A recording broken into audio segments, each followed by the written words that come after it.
ഒരു ദിവസം ബോസ് ആവാൻ ചാൻസ് കിട്ടിയാൽ ഇവരെന്തൊക്കെ ചെയ്യും നോക്കാം. ഞാൻ മന്ത്ലി വൺസ് ട്രിപ്പ് കൊണ്ടുപോകും എല്ലാവരും. ന്യൂവസ്റ്റ് ലോഞ്ച് ചെയ്തേക്കുന്ന ഐഫോൺ ഫ്രീ ആയിട്ട് എല്ലാ സ്റ്റാഫിനും കൊടുക്കും. നീ തീർന്നു. ഇത്ര അഹങ്കാരം പാടില്ല. ഞാൻ നൈറ്റ് പാർട്ടി എല്ലാവർക്കും കൂട്ടും. ഞാൻ എല്ലാവർക്കും കുറച്ച് സീരിയസ് ആയിട്ട് ഫ്ലെക്സിബിൾ ടൈമിംഗ് കൊടുക്കും. വർക്ക് ഫ്രം ഹോമോ എല്ലാം കൂടെ കൂടിയിട്ട് ഒരു ഇന്റഗ്രേറ്റഡ് പരിപാടി കൊടുക്കും. ഞാൻ വർക്കിംഗ് ടൈം രാത്രിയാക്കും ഫുള്ള്. പിന്നെ പകലാരും വേണ്ട, രാത്രി ഒരു 7 മണിയാകുമ്പോൾ എത്തുക. എന്നെ അനുഗ്രഹിക്കണം. ഞാൻ ബ്രെയിൻ സ്ട്രോം ചെയ്യാൻ വേണ്ടിയിട്ട് ഇവിടെ ഒരു ഉറങ്ങാനുള്ള സെറ്റപ്പ് ഉണ്ടാക്കി തരും. ഞാൻ നമ്മളെ വർക്ക് പ്രഷറിൻ്റെ ഇടയിൽ മൈൻഡ് ഒന്ന് ഫ്രീ ആക്കാൻ PS5 സാധനമൊക്കെ സെറ്റാക്കിയിട്ട്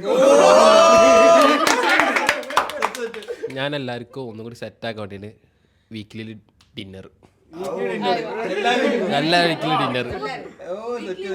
ഞാനൊരു വലിയ സംഭവം അല്ലേ? വേറെ ആരും ഇല്ലെങ്കിൽ